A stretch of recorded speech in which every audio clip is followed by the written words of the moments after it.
If you're a high ranked player, this video probably isn't for you, but if you're new to the game or you're relatively low ranked, I think this can help you quite a bit. The things I'll be going over in this video are the settings, defense, offense, boost management, and rotations. That being said, let's jump right into it. So we're going to start off with our settings. Go ahead and press that huge settings button at the bottom. And real quickly, we're just going to go through these tabs. I recommend you just copy what I have, but I'm going to go over some of the more important things too. On this page, everything's pretty normal. I mean, set this one to whatever your region is, I guess, if you play tournaments. I have competitive divisions off because sometimes I don't like seeing where I am, but it doesn't really matter for me because I'm SSL in this game, so I don't know, I'll check it back on. But this is where things start to get a little more personalized, but should be like centered around specific settings. So I think what I have is a good baseline. Some people like to play with their height at 100 or 105. I like my height at 110, but everything else I think you should have, or just something similar. Swivel speed and transition speed, you should mess with to your own liking.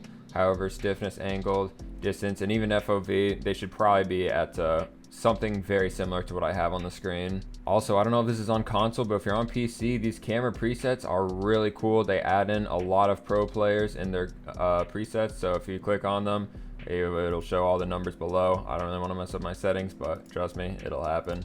Also, camera shake, please turn that off for the love of God. Have that unchecked, trust me.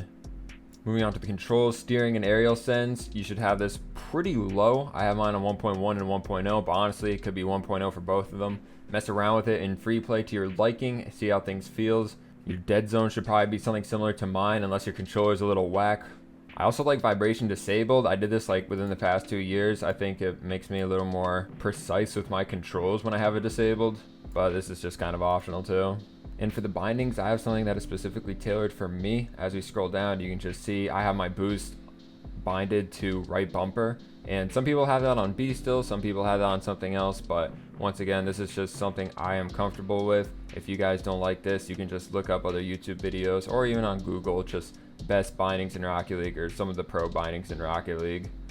Nothing too crazy on this page. I just have all this set to 100% for the nameplates. All this doesn't really affect your gameplay too badly, so feel free to do whatever you want. For video, I actually play on high quality. A lot of people just do it on performance or high performance, and they have literally everything set for performance. But 3 things I think you should take off are weather effects, motion blur, and depth of field. However, if your PC or whatever you're on can run the settings I'm at, feel free to do so. But if not, just go to performance. Even if you do have a really good rig, performance is probably the safest way to go. I have a 144 hertz monitor, so I do 144 frames. And basically this whole page, I just have it pretty centered around high quality, but you should probably go performance to be safe, but you can also do high quality if you want. Audio, not really going to go over this, just whatever you like, test it in game if things sound good. Chat, you can mess with your quick chats, put whatever you want, bind it to everything. And extras, there's nothing really important over this. Jumping right into some basic defense, we see me in a game, I'm going out for a ball, I try to get it mid, it's kind of pathetic, and right here, as you can see, I have 0 boost, I'm upfield, Stokely is probably getting beat, which is my teammate right in front of me, because someone is on the back wall behind me, so the first thing I'm going to do is just go back to net. As you can see, I start flipping, not very fast, I get the back left corner boost, then I go back post, and it's literally what you hear in every single YouTube video, every single like TikTok or whatever. I just do a nice little back post rotation, now front post, now I move up for the ball. That guy I didn't really see, but at least I get a 50 for my teammate to follow up, and now we can just make a play out of this. Sometimes, pretend there's a dude on the ball, you gotta stay close to it, and that's just called shadow defending. But sometimes, if the ball, it looks like, I don't know, you need to approach at a better angle, you do that back post rotation, it comes out of your net, and you can just take the free ball. Don't jump like I did just there. But and you can get possession just by doing something like that. But so you either want to stay close to the ball and shadow defend, apply pressure to the person with the ball, or you want to just rotate if it looks like someone else on your team has the ball. But if you're playing ones, usually you want to shadow defend, or just set yourself for a good angle on defense if they take a shot on that. I have a horrible challenge, as you can see, Fiendster. I just kind of drive up the wall, but Josh collects a pad, and he misses a pad to his right now, but he kind of creeps up. Someone's air dribbling with the ball, he ends up passing it. So instead of diving at this ball, he goes back to net, plays the shot, and he barely gets the save, but his positioning was good enough that he could make the save on the 2-man passing play. So a really good job defending for my teammate. I go for a ball, I miss, but I do force the touch, And now the ball's coming at my teammate. However, someone on the orange team is behind him, and he could get a touch. As you can see right there, if he gets that touch, that's huge.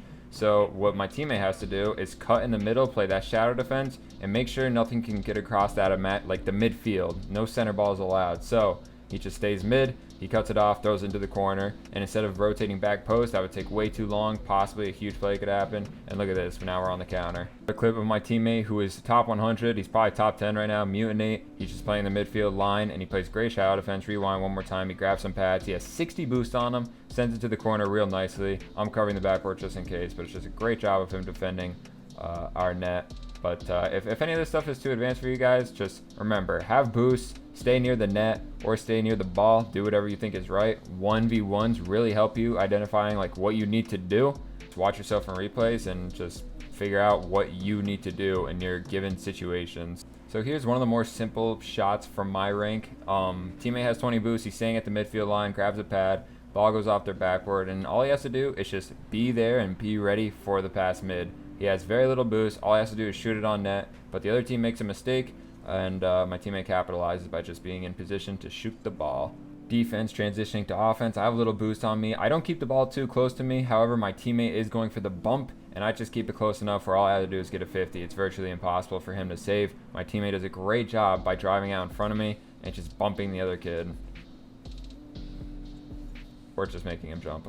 I love this clip because I'm front post, I get a 50, the ball goes out, they don't get an ideal 50. I go and take their boost because the ball's still going down towards their end. I position myself on the other side of the net because my teammate's centering it, and all I have to do is literally just put it in the net. My teammate pretty much passed it for free right in front of the net, and all I have to do is be there and secure the goal. Otherwise, they could get it out of the net and save it. I'm waiting for the play. I have my 100 boost. I kind of tap it softly. I tap it softly again, and teammate's mid. This can easily be done in bronze, silver, rookie, if that's a rank in this game.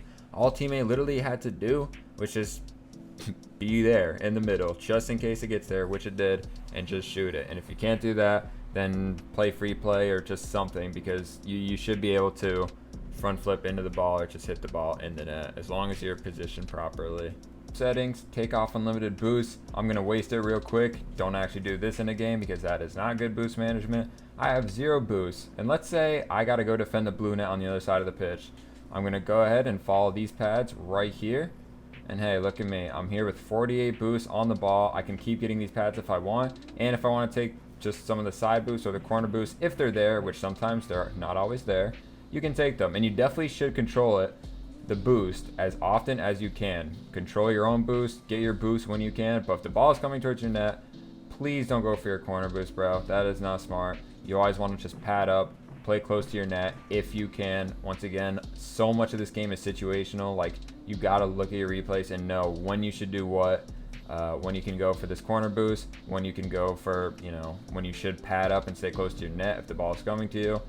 All that. And don't boost when you don't need to. If you can just not press the boost button at all and just save it when you need it, you're gonna be so much better at the game. I promise you, pros wait to use their 100 boosts until they get the ball like on their car and they can make the craziest plays of their lives. That being said, it's such a hard balance because don't go back for the 100 boost if the ball is in their half. The ball is rolling there and you're not there, you got to be here. So instead, if the ball's just rolling around there, say you just went, you're rotating, just take a couple pads, go right back for the ball. Now the ball's in their net, and I didn't go get that back left corner boost. That looks so good in the back corner. But these pads are in the shape of a horseshoe or an oval. I guess that's the same shape. And look at my boost just go up.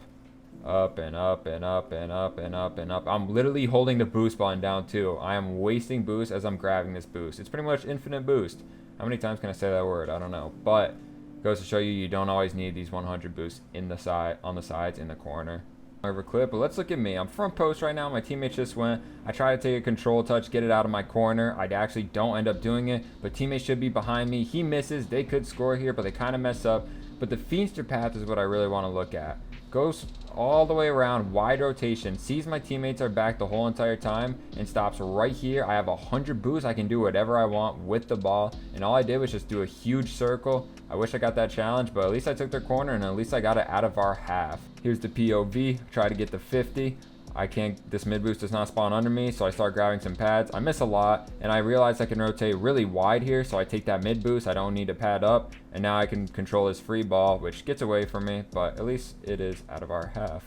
Sometimes the ball is going to kind of go over your head, but if you're playing threes, this ball, you know your teammate's back and he's about to boom it, you can fly upfield with your 100 boost and make a play with it whenever you have the ball. So look, I see my teammate go, and I could rotate back like I've been preaching this whole entire video, but here's an instance where, okay, the ball's going towards their half. I can kind of push up to here because they're all facing their net, and if the ball goes this way, then Chief Beef is going to take care of it. So what I do is I push up mid, and they actually pass it right to me. They make a mistake, and I'm just there to put it in the net. Know when to shadow defend if you need to, or when to just full rotate. Kind of goes along with the boost management. Offense, you want to be in the right spot at the right time. Make sure you have boost on you, and just make sure you're ready to follow up your teammates' play, whatever that may be. Control the ball when you can, pass the ball when you can, shoot the ball when you can. It's very situational in this game. Boost management, make sure you're grabbing the pads constantly wherever you go to. Grab the big boost on the side and the corners if you can. It's great to control your own boost, but it's also great to grab pads and stay in the play.